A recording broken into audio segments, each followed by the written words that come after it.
Let's play a little game of Jeopardy. Let's take former contestants for 800. Several people from the Triad have competed on the hit game show. Yeah, a few months ago, a Winston-Salem high school senior competed on Teen Jeopardy. It was the moment of a lifetime, but now reality is setting in after Alex Trebek announced he has stage 4 pancreatic cancer. WFMY News 2's Adoria Chumba caught up with the teenager reflecting on that announcement.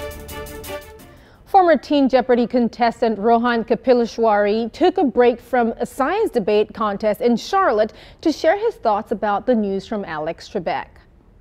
Pancreatic cancer is something that affects a lot of people today, and even though it is a very serious diagnosis, I appreciate the fight and the drive that Alex brought to it and the openness he had in telling the public about it. In and get this one. The Jeopardy game show host is one among 50,000 people in the country diagnosed with stage 4 pancreatic cancer in the past year. Now, according to the National Cancer Institute, pancreatic cancer has the highest mortality rate of all major cancers. It strikes patients in their mid-40s, but the average age of diagnosis is in the early 70s. Now, the Atkins High School senior was on the show in November. He says the news shocked he and his fellow Jeopardy teen contestants, but adds that they are all part of a large family that will support the show's host.